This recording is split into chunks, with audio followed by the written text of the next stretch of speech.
શ્રી કૃષ્ણ, જય માતાજી મિત્રો, બધાને ગુડ મોર્નિંગ। અને જો સવારના આપણે બનાવી લીધું છે ટિફિન। અને જો આ ભીંડાનું શાક બનાવ્યું છે, મસાલા ભીંડી। અને ગઈકાલે કેરી લઈ આવ્યા હતા ને એ છે, આ જો સુધારવાની છે કેવી નીકળે। તો મિત્રો જો આવી કેરી છે સરસ મજાની, ઓરેન્જ નહીં પણ કેસરી કલરની।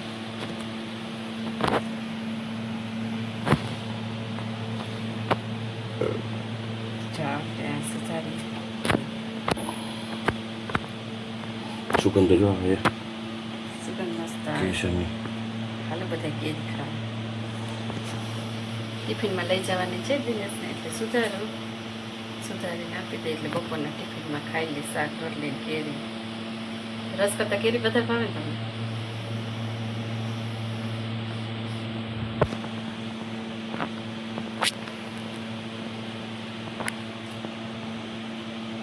જય શ્રી કૃષ્ણ, જય માતાજી મિત્રો, તમારા બધાનું અમારા વ્લોગમાં સ્વાગત છે। અને કેમ છો મિત્રો, મજામાં ને? તો અત્યારે તો જો ફૂલ એટલે ફૂલ ગરમી પડે છે અમદાવાદમાં। અને હવે અમારે થોડાક દિવસમાં જવાનું છે મારા પિયર, એટલે પોરબંદર કાઠિયાવાડના વ્લોગ આવશે સરસ મજાના। તો એ વિડીયો પણ સરસ આવશે મિત્રો, જોજો। અને અત્યારે તો જો પેકિંગ કરવાનું છે બધું, અને કામકાજે છે ઘણું બધું કરવાનું। આજે તો અળવીના પાન બનાવવાના છે, પાન લઈ આવ્યા હતા શાક માર્કેટમાંથી, તો એ પાન બનાવી નાખું। અને અત્યારે કેરીનો રસ બનાવવાનો છે, તો ચલો કેરી સુધારી લઈએ। આ કેરી લઈ લીધી છે, અને આજ વખતે આ બોક્સ છે ને આવી પાકેલી કેરીનું જ લીધું હતું, કાચી પાકી નહોતી લીધી, નહીં તો તમે કાચી પાકી લઈએ, પરંતુ અમારે જવાનું હતું વેકેશન કરવા માટે, એટલે આપણે પાકી કેરીનું જ બોક્સ લઈ લીધું હતું। અને જો આવી સરસ મજાની કેરી છે, હાલો બનાવી નાખીએ રસ। અત્યારે રસોડામાં આવી ગયા, રોટલી બની ગઈ છે, અને દૂધ પડેલું હતું ને વધારે, એટલે જો તો મૂક્યું છે દૂધ અત્યારે ગેસ ઉપર, હમણાં થઈ જશે। જો દૂધને ફાડવા મૂક્યું છે, અહીંયા દૂધ આપણું ઉકળે છે, બસ જો હમણાં એમાંથી આ પનીર બની જાય ને પછી આપણે ઉતારી લઈએ। અહીંયા આપણું દૂધમાંથી આ પનીર બની ગયું છે, થોડીક વાર નીતરવા દઈએ, જો પાણી નીકળી જાય ને ત્યાં સુધી। અત્યારે જો પાનમાંથી ઓલી ડાળખી હોય ને એ કાઢવા અહીંયા બેઠી છું, કારણ કે જાડી દાંડલી હોય ને એટલે એ દાંડલી કાઢવી પડે, તો અત્યારે તૈયારી કરી લઉં। અને જો વિદિશાએ અહીંયા પલંગ ઉપર કપડાનો ઢગલો કર્યો છે, પેકિંગ કરવાનું છે એટલે એના પોતાના કપડાં કાઢ્યા। એના પાન છે ને આવી રીતના રાખી અને આવી રીતના આમ દાંડલી કાઢી નાખવાની, જાડી હોય ને।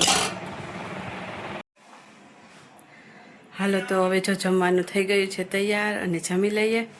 રસ રોટલી અને ચોરી બટાકાનું શાક છે જમવામાં, હાલો બધાય જમવા।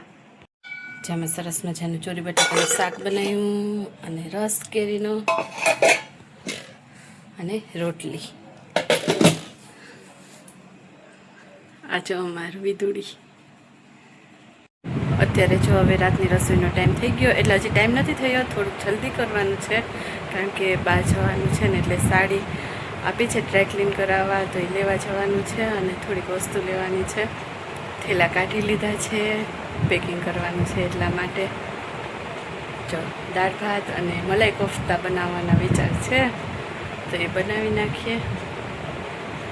અને હજી પેકિંગ થોડું ઘણું થયું, થોડું ઘણું બાકી છે। થેલા કાઢી લીધા છે બહાર, થેલા પેક કરવાના છે, દિશા એના કપડાં કાઢ્યા લઈ જવાના। અહીંયા કોફતા બનાવી લીધા છે, પનીર, બાફેલા બટાકાનું માવો, અને ચીલી ફ્લેક્સ, મરચાં, થોડુંક લાલ મરચું અને મીઠું એ નાખી પછી આ કોફતા બનાવી લીધા છે, તળવાના છે। અને અહીંયા આ કોફતા તળાય છે, તો જો કોફતા તળાઈ ગયા છે, સરસ મજાના નાખી દઈ। બધા કોફતા તળાઈ ગયા છે, જો હવે બનાવવાનું છે શાક, ડુંગળી ટમેટાની ગ્રેવી કરીને। અહીંયા જો મલાઈ કોફતાનું સરસ મજાનું શાક બનીને થઈ ગયું છે તૈયાર।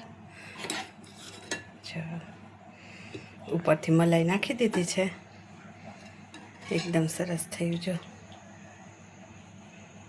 તો હાલો જો જમવાનું થઈ ગયું તૈયાર અને જમવા બેસી જઈએ.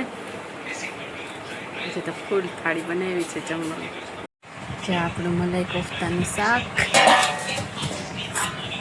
આમાં છે સરસ મજાની ખાટી મીઠી દાળ, આમાં છે કેરીનો રસ, છાશ,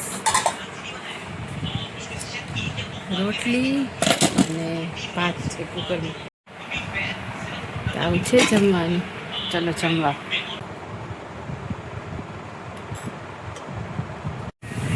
ગુડ મોર્નિંગ મિત્રો, અને કેમ છો બધા મજામાં ને? આજે બીજો દિવસ થઈ ગયો છે અને આજે નીકળવાનું છે અમારે કાઠિયાવાડ પોરબંદર જવાનું છે વેકેશન કરવા. અત્યારે બનાવવાની છે મારે પૂરી, તો લોટ બાંધી લીધો છે મેંદાનો, અને તીખા ગાંઠિયા બનાવવાના છે તો એનો લોટ પણ બાંધી લીધો છે, અને રોટલી બનાવવાની છે અત્યારે જમવાની. તો એ બનાવી નાખીએ. ને આજે રાતના અમારે 8:30 ટ્રેન છે, એમાં જવાનું છે. તો હવે પછીના વ્લોગ પણ એકદમ સરસ આવશે, પોરબંદરના વ્લોગ આવશે, જરૂરથી જોજો તમે. અને અત્યારે અમારા વ્લોગમાં કન્ટિન્યુ રહેજો મિત્ર. અહીંયા આપણે આ પૂરીનો અડધો ડબ્બો ભરાઈ ગયો છે. જો મોટો થઈ ગઈ છે પૂરી. અને આમાં બનાવી છે સેવ જાડી.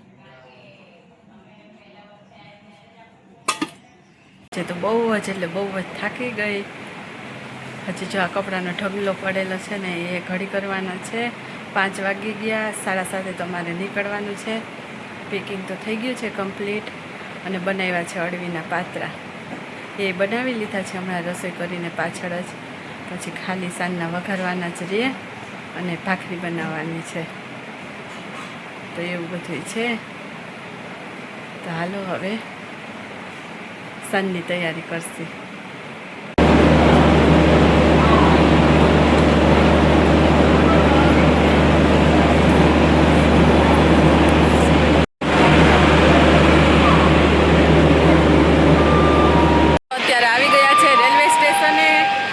કાલુપુર રેલવે સ્ટેશને અમારે જવાનું છે પોરબંદર, મારે અને વિદિશાને. દિનેશ નથી આવવાના થોડાક દિવસ. હવે દિનેશ વિડીયોમાં નહીં આવે. વેકેશન આ લોકોનો છે, અમારે નહીં હોતું. વિદિશાને તો બગાસ આવવા લાગ્યા. અમારી ટ્રેન થોડીક લેટ છે, હજી આવી નથી. જો હવે આવવાની છે. ચલો બાય બાય. ચલો વરસાદ જઈને ફોન કરજો પછી. ઓકે, મજા આવશે ને. હવે આવી ગઈ છે અમારી ટ્રેન પોરબંદર. દાદા તો ફૂલ ટ્રાફિક છે. ટ્રેનમાં બેસી ગયા અમે. આવ્યો હતા, હવે જાય છે ઘરે. ચલો બાય બાય, હેપી જર્ની. જય માતાજી.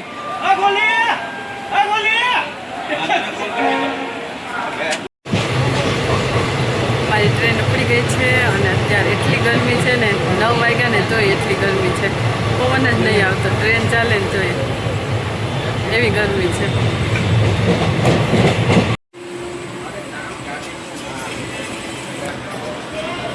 જય વિરમગામ જંકશન.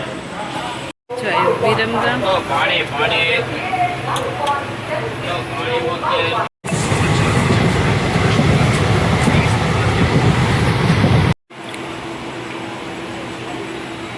એક વાગ્યો ને એવું રાજકોટ છે. સવારના 5:30 વાગ્યા અને આવી ગયું પોરબંદર. પહોંચી ગયા પોરબંદર. 5:30 વાગ્યે છે. પહોંચી ગયા પોરબંદર અને મારા ભાઈ અહીંયા લેવા આવી ગયો. હવે જઈએ ઘરે. આવી ગયો રાજુ લેવા.